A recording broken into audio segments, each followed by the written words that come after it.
Voici à quoi ressemblent certaines rues du centre de San Diego en Californie. Des centaines de tentes. Des personnes sans domicile, désorientées, dont beaucoup sont victimes d'un même mal, l'addiction au fentanyl. J'ai pas assez d'argent pour en acheter autant que je voudrais. J'en prendrais plus si je pouvais. L'année dernière, son meilleur ami est mort d'une overdose de fentanyl. Il y a 3 ans, sa fiancée avait subi le même sort. Ça fait vraiment peur. Tu vois des gens couchés par terre, qui respirent plus. Certains meurent d'overdose dès leur première prise. D'où vient cette drogue surpuissante qui tue 70 000 personnes par an aux États-Unis?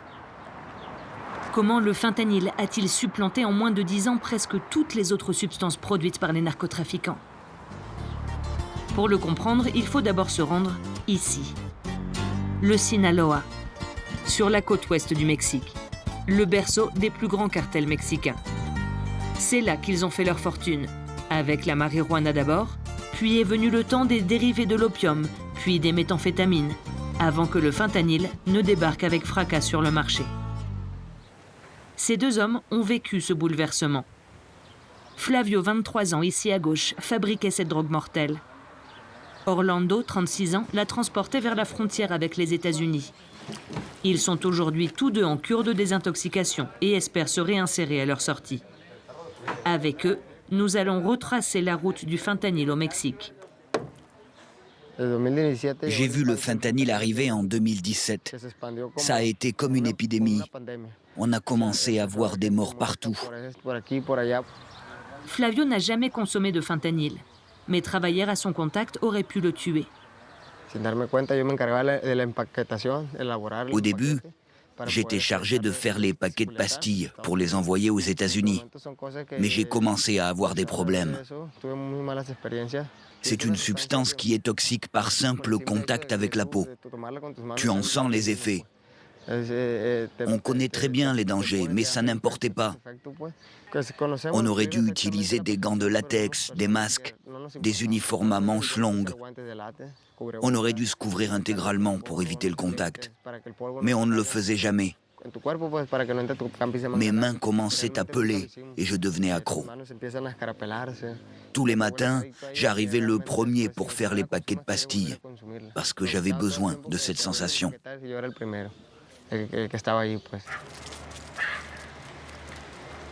Culiacán, capitale du Sinaloa. Victor et ses collègues enquêteurs de la police ont reçu un appel d'une entreprise de messagerie qui dit avoir repéré des colis suspects. C'est du fentanyl. Une seule saisie, près de 15 kilos de pastilles bleutées. De quoi tuer la population d'une ville moyenne. Contrôle positif. Ces saisies sont très fréquentes. On fait 2 ou 3 contrôles par semaine et la majorité sont positifs. Pendant la pandémie de Covid, de nombreuses entreprises de messagerie sont apparues au Mexique, avec des protocoles de contrôle parfois peu sévères. Une aubaine pour les narcotrafiquants. Au début, ils essayaient au moins de les camoufler un tant soit peu. Mais ici, ils les ont simplement mis dans de petits sacs à dos, prêts à prendre. Ils ne se donnent même plus la peine de les cacher. Ils comptent sur les grandes quantités qu'ils envoient pour que la majeure partie passe entre les mailles du filet. Et c'est un casse-tête pour Victor et son équipe. Le fentanyl pur n'est pas considéré comme une drogue, mais comme un analgésique surpuissant utilisé avec la plus grande prudence dans le milieu hospitalier.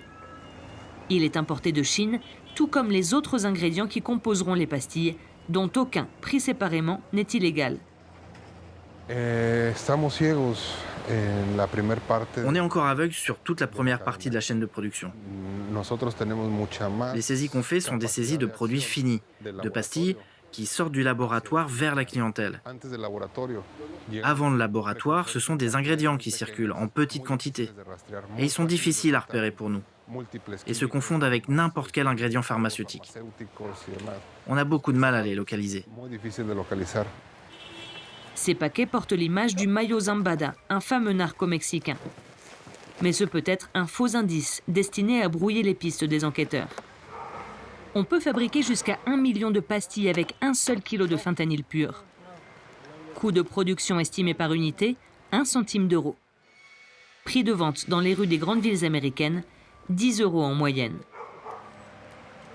Qui est à la tête de ce juteux trafic ? Pour les enquêteurs, il n'y a pas l'ombre d'un doute. C'est encore le tristement célèbre cartel du Sinaloa qui mène le jeu d'ici à la frontière. La toute-puissante organisation cofondée par le Chapo Guzman, incarcéré aux États-Unis, est aujourd'hui divisée en plusieurs factions qui maintiennent entre elles une paix armée.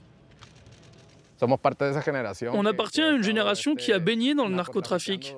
Et moi, je suis pas du tout contre le cartel du Sinaloa parce que, d'une certaine manière, il nous protège.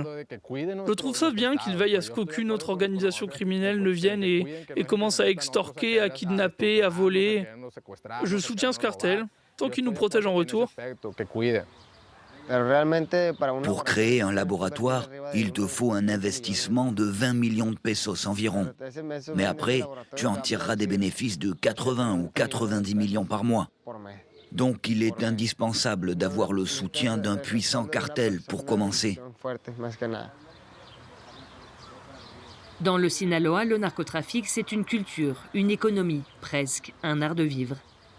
Pour des villages entiers, cultiver la marijuana fut pendant des décennies une alternative à l'émigration. Comme ici, dans les campagnes du sud de l'État. Tu as fait du fromage? Ah oui, t'en as fait 2. Et du fromage frais. Enfant, Armando accompagnait ses parents dans les champs de cannabis. Mon père a vécu ce grand changement. Il est passé des cultures vivrières avec mon grand-père à la culture de la marijuana pour la vente. Armando travaille aujourd'hui pour des organisations de défense de l'environnement. Il revient au village pour voir ses parents. Ici, la présence de narcotrafiquants n'a pas été synonyme de criminalité. Au contraire. Dans le Sinaloa, je ne sais pas. Mais ici, précisément, c'est pas vrai. Les narcos ne sont pas de mauvaises personnes. Il y en a, oui. Mais ce sont des gens bien, des gens très bien, qui aiment rendre service. Ils proposent toujours de t'aider. Si quelqu'un tombe malade, ils t'aident financièrement, ils te prêtent ou même te donnent de l'argent pour te sortir d'une mauvaise passe. C'est ce que j'appelle des gens bien. Et Lupillo, c'était le meilleur de tous. Lupillo, alias Lupe Tapia. Une des principales figures du cartel du Sinaloa vivait dans les parages. Il fut arrêté en février dernier au cours d'une opération musclée des autorités qui a fini en fusillade.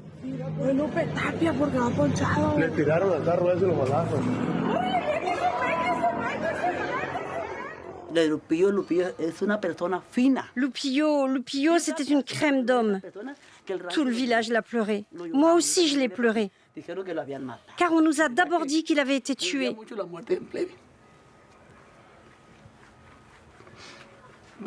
Il restera sans doute en prison toute sa vie. Mais ici, il était apprécié de tous. Apprécié et aussi connu pour blanchir l'argent de la drogue dans des entreprises de transport. Les narcos nous aident beaucoup. Ils génèrent beaucoup d'emplois. Des milliers de personnes travaillent pour eux. Pourquoi? Parce qu'ils ont de quoi payer, tiens. Ils créent des entreprises, ils embauchent à tour de bras. Moi, si je veux créer ma petite entreprise, comment je vais pouvoir prospérer si je commence avec 3 fois rien? Malgré des décennies de culture de la marijuana, la famille d'Armando n'est jamais sortie de la pauvreté. Ici, il y avait 2 pistes d'atterrissage clandestines pour que les narcos emmènent les paquets. C'était un sacré business. L'argent coulait à flot pour ceux qui trafiquaient la marijuana en particulier. Jusqu'en 2007, quand Isaías, le père d'Armando, a définitivement jeté l'éponge. J'ai arrêté de le faire parce que c'était pas si rentable que ça pour les gens qui la produisaient. C'était surtout rentable pour ceux qui trafiquaient. On n'a jamais roulé sur l'or ici. Mais tu n'étais pas libre de vendre à qui tu voulais. C'est eux qui voulaient acheter la marchandise. Oh non, parfois on avait le choix. Il y avait quelquefois plusieurs narcos pour acheter la récolte. Ok, mais je veux dire, tu n'avais pas à aller de toi-même vendre ailleurs et tu ne décidais pas du prix. Ça non, le prix, c'est eux qui le fixaient. Oui, oui. De 70 € le kilo la meilleure année à 8 € à la fin de l'ère de la marijuana. La famille d'Armando est revenue sans regret vers l'élevage et l'agriculture. Celle-là va bientôt mettre bas. Celle-là aussi. Elles sont belles, papa? Elles sont grosses, toutes celles qui vont avoir un veau. Le plan qu'on a en tête, c'est de planter des arbres fruitiers, parce qu'on veut que ces terres restent à nous. On n'a pas envie de partir. Dans les campagnes du Sinaloa, c'était souvent les militaires qui inspiraient la peur, bien plus que les narcos. Maintenant, les militaires se comportent un peu mieux.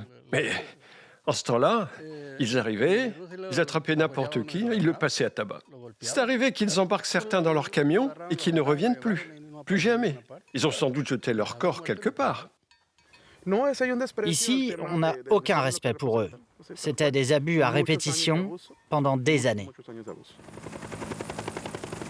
Depuis les années 1970, les militaires mexicains, avec l'appui des États-Unis, ont sillonné la région pour détruire les champs de marijuana ou de pavot. Aujourd'hui, ils ne se donnent plus cette peine. Les drogues d'origine naturelle sont rayées de la carte par le raz-de-marée du fentanyl. Orlando a vécu cette révolution en tant que narcotrafiquant. J'ai commencé à vendre de la gomme d'opium à Culiacán. Et après, je l'ai trafiquée jusqu'à la frontière. J'ai gagné beaucoup d'argent. J'achetais de la gomme à très bas prix, mais je la vendais encore bien. Puis, le fentanyl est arrivé. Il a complètement remplacé l'opium naturel. Tout le monde a commencé à me demander des pastilles. Alors, j'ai dû chercher des fournisseurs à Culiacán.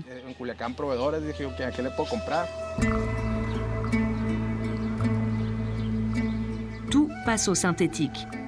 Plus besoin de main-d'œuvre dans les campagnes, plus besoin d'attendre la saison des récoltes. Et ce sont les bénéfices du narcotrafic qui s'envolent, alors que les revenus des communautés rurales s'effondrent. Oh, attention, ça glisse! En un rancho de Durango, según tenían controlado 10 hectáreas de amapola que una gente había sembrado, de 800 a 1000 kilos de goma habían calculado. L'opium. C'est précisément ce qu'est venu remplacer le fentanyl, qui appartient à la famille des opioïdes de synthèse. Juan José vient prêter main forte dans l'une des dernières parcelles de pavot de la région. Il y avait 4 parcelles, mais il ne me reste plus que celle-là. Le prix s'est effondré. Maintenant, la gomme vaut 7 pesos le gramme. Et les fertilisants sont très chers. Avant, elle valait 35, 36 pesos le gramme. C'est presque par nostalgie qu'il continue de rayer le précieux bulbe pour en faire sortir la gomme d'opium que les narcos transformeront en héroïne. On a juste gardé l'habitude et le goût de le cultiver. Mais là, je pense qu'on va arrêter. Dans les plus petits villages, tout le monde vivait de ça. Et maintenant, il n'y a plus aucune autre source d'emploi.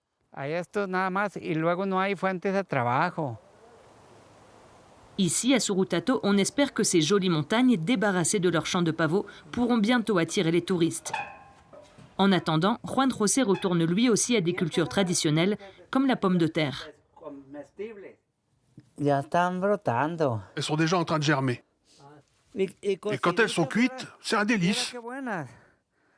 Au prix du marché, c'est plus rentable de semer de la pomme de terre que du pavot maintenant.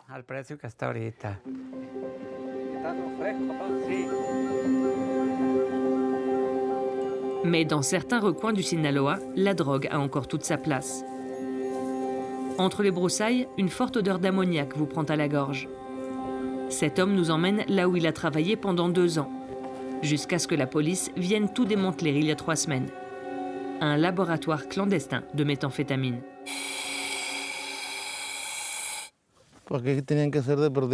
Ici, on produisait environ 300 kilos de méthamphétamine par jour. Ce n'est vraiment pas compliqué à faire. C'est juste un peu toxique. Quand tu respires les vapeurs, tu n'arrives plus à dormir après. Ça sent très mauvais. Les cartels mexicains produisent des méthamphétamines depuis le début des années 1980. Ce furent leurs premières drogues de synthèse. Aujourd'hui, ce sont les seuls qui ont survécu à l'arrivée du fentanyl. Mais leur prix aussi s'est effondré. Avant ça, ça valait 10 000 pesos. Maintenant, c'est tombé à 2 000 pesos la livre. Ça a été une aubaine pour le village.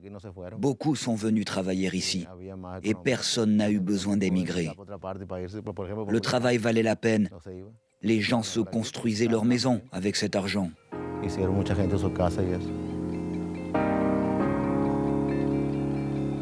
Les saisies de laboratoires de méthamphétamine sont courantes. Comme le montre le hangar de la police du Sinaloa. Maintenant, on trouve beaucoup plus de laboratoires. D'ailleurs, tout ce que vous voyez ici, c'est nouveau. C'est ce qu'on a saisi en un mois environ. Mais les laboratoires de fentanyl sont encore très durs à repérer. Plus discrets et moins pestilentiels que ceux de méthamphétamine, ils peuvent être installés dans n'importe quelle maison de ville ou recoin de campagne. Les narcotrafiquants confiants proposent souvent aux journalistes d'en visiter un, moyennant un droit d'entrée de 5 000 $.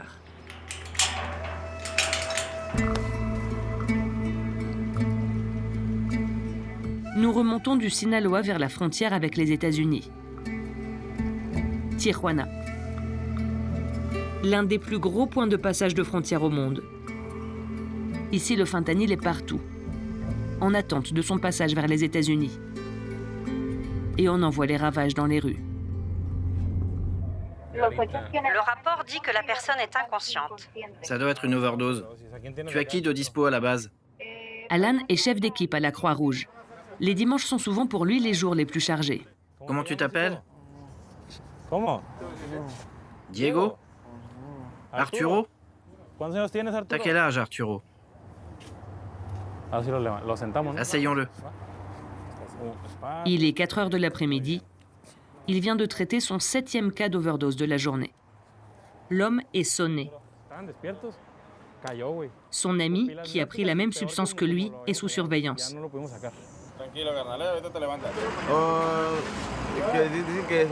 Moi, je pensais que c'était de la cocaïne.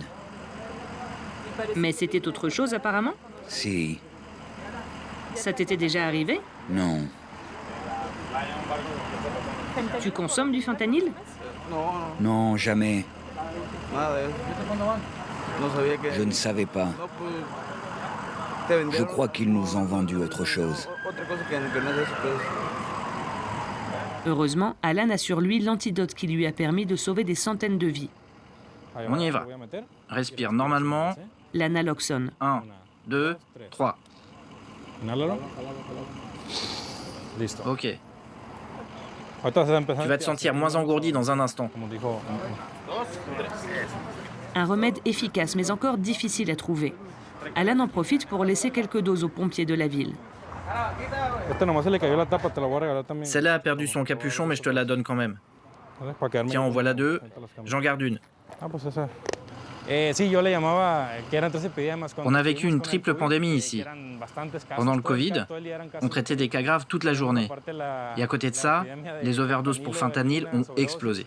Et en plus, tous les conflits liés au trafic de drogue, des blessés par balle par dizaines.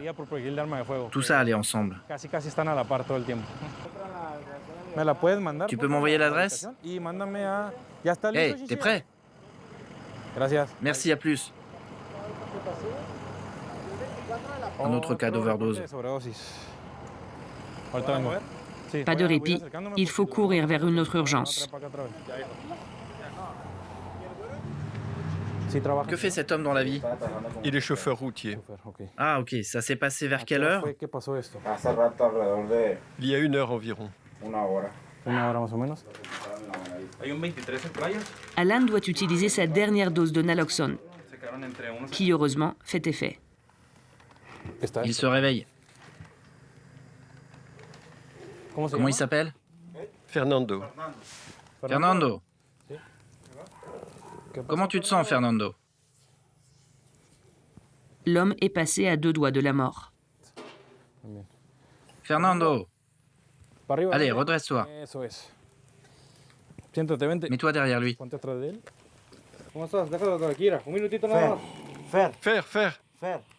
Fer.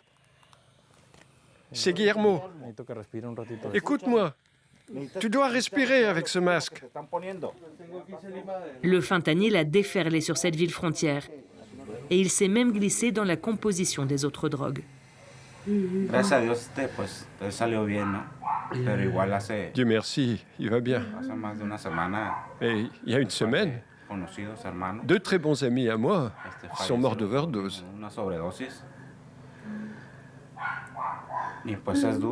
C'est dur. C'est dur d'imaginer ce qui leur est arrivé. Et maintenant, c'est mon frère, à moi.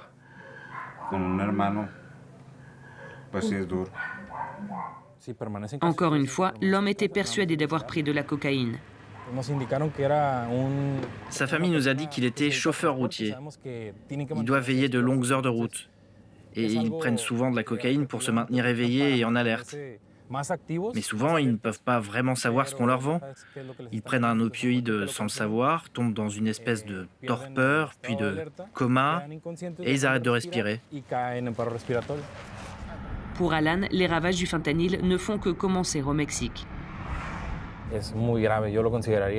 C'est un phénomène très grave, et ça concerne tous les milieux sociaux, dans n'importe quel quartier. On a eu des cas d'overdose d'enfants. Quel intérêt ont les narcotrafiquants à tromper leurs clients sur la marchandise vendue?